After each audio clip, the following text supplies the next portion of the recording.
Roland Viault, vous êtes chargé de cours en anthropologie à l'Université de Montréal. Vous avez écrit un autre livre, Amerindia, essai d'ethno-histoire autochtone.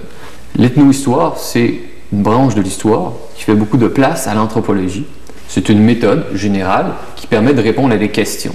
Et une des questions à laquelle vous tentez de répondre dans votre livre, on sait qu'il y a eu des Iroquois qui étaient présents dans la vallée du Saint-Laurent au temps des premiers voyages de Jacques Cartier, et que ces peuples iroquois ont disparu éventuellement de la carte.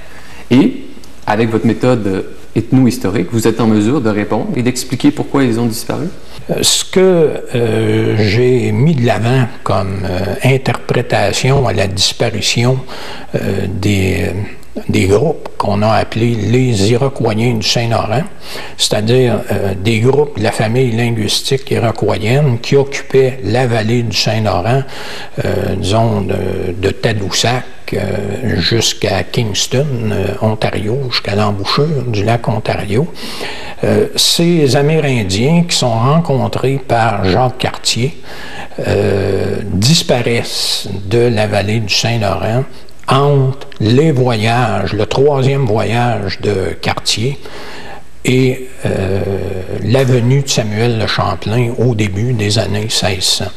Et l'explication qui est mise de l'avant par l'historiographie traditionnelle et aussi par certains archéologues, c'est que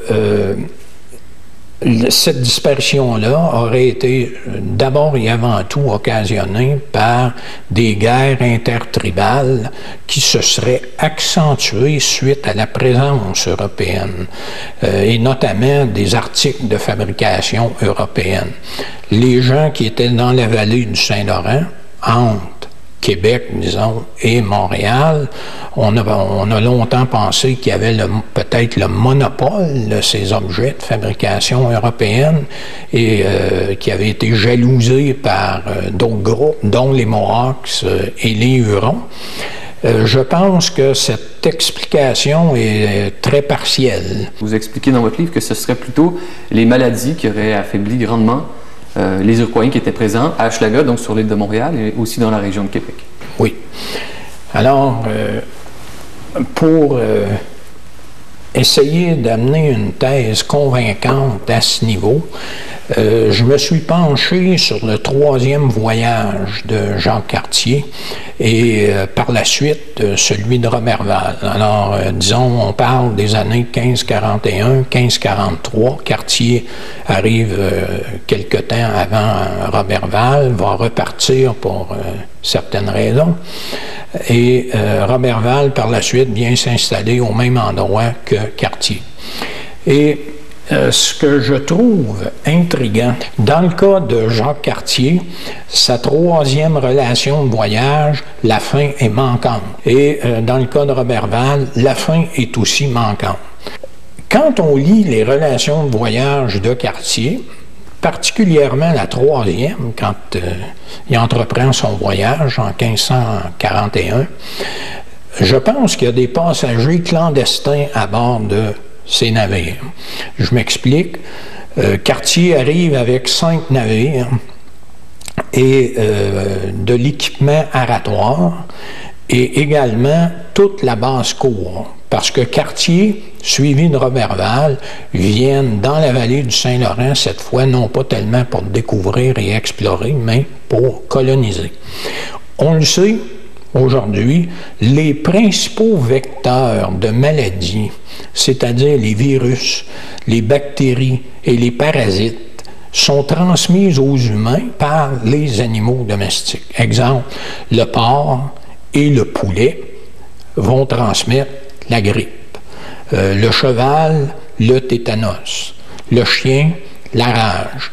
Et on sait que Jacques Cartier amène avec lui, d'ailleurs on a des détails à ce niveau dans sa relation de voyage, transporte avec lui toute la basse-cour ou presque, donc tous les animaux domestiques. Alors ces animaux domestiques ont pu facilement contaminer les Amérindiens, notamment de la région de Québec et par la suite de Montréal. Les Indiens, il faut le rappeler, n'étaient pas immunisés et une simple grippe pouvait les tuer. Et les Iroquois étaient peut-être plus exposés que les nomades algonquiens qui vivaient, eux, dans l'Interland, parce que les Iroquois habitaient des villages, des agglomérations rurales qui pouvaient compter 500 et jusqu'à 1500 ou 2000 personnes, vivaient dans des maisons longues. Leur organisation sociale principale, c'était la maisonnée multifamiliale, donc vivaient regroupés. Et compte tenu qu'ils étaient en contact directement avec les Européens, on peut penser qu'ils ont été contaminés plus rapidement et plus facilement. D'après vous, ce vide dans les correspondances de Cartier de Roberval, ça exprime peut-être une gêne ou il y a peut-être une censure du roi qui a voulu camoufler la dégradation des relations entre les Iroquois et les Français qui s'installaient dans le Saint-Laurent? On sait aujourd'hui que le moine cordelier André Tevet a séjourné pendant 6 mois à Saint-Malo, dans le manoir familial de Jacques Cartier. Et tout indique que Tevet a acheté les manuscrits de Cartier et de Roberval. Et on peut penser que Tevet a voulu protéger la réputation de son ami Cartier en soustrayant à la publication certaines parties des relations de voyage. Parce que vous savez, Cartier, quand il repart, une fausse compagnie à Roberval, en le croisant à Terre-Neuve, il amène avec lui ce qu'il pense être de l'or et ce qu'il pense être des diamants. Alors, finalement, après expertise, on se rend compte que c'est de la pyrite de fer et de la quartzite. Et il y a une expression qui va demeurer pendant longtemps, faux comme diamant de Canada, et on sait que les Français ne reviennent pas dans la vallée du Saint-Laurent avant 1580, donc vont être au moins presque 40 ans sans revenir, et c'est parce que Cartier, finalement, le dernier voyage s'est traduit par un fiasco, et c'est aussi le cas pour Roberval, qui quitte l'emplacement de Cap-Rouge, et on sait aujourd'hui, on s'interroge sur la façon dont il a quitté l'endroit, parce que les archéologues ont constaté que le site avait été incendié, et donc qui a mis le feu? Les Français ou les Amérindiens, les Iroquois de Québec. Personnellement, je pense que ce sont les Amérindiens pour différentes raisons. Les Amérindiens, si la thèse de la contamination est fondée, on peut penser fortement que les Amérindiens, notamment leurs chamans, et on sait que les Iroquois du Saint-Laurent avaient des chamans, c'est confirmé dans la relation de Cartier, ont pu pointer du doigt très rapidement les Français comme étant la cause de maladies qui les frappaient, des nouvelles maladies, et on faisait le lien entre le fait que les Français ne mouraient pas de ces maladies, probablement, et que les Iroquois, eux, décédaient. Alors, en lisant Roberval et Cartier, c'est évident que les relations se sont détériorées progressivement et peut-être suffisamment pour forcer les Français à quitter. Mais finalement, les relations entre les premiers Français dans la vallée du Saint-Laurent et les Amérindiens, ça commence mal. Est-ce que les Micmacs ont vécu la croix que Jacques Cartier plante à Gaspé? Est-ce qu'ils ont vu ça comme un acte de guerre ou une sorte d'appropriation du territoire?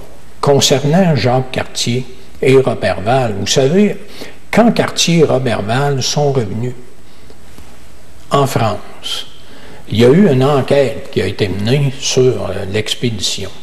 Et il y a des gens qui ont témoigné en cours. Et on sait qu'il y a le capitaine d'un bateau de pêche basque, donc qui fréquentait le golfe du Saint-Laurent, qui a été appelé à témoigner. Et on connaît son nom, Clemente de Odelica. Et Odelica nous dit que des Amérindiens du Canada, des Iroquois du Saint-Laurent, en 1542-43, sont montés à bord de son navire, probablement pour échanger, et auraient révélé aux Basques qu'ils avaient tué 35 des charpentiers de Jacques Cartier à Québec.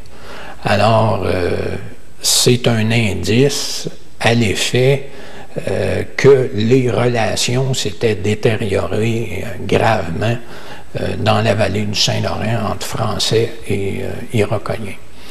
En ce qui concerne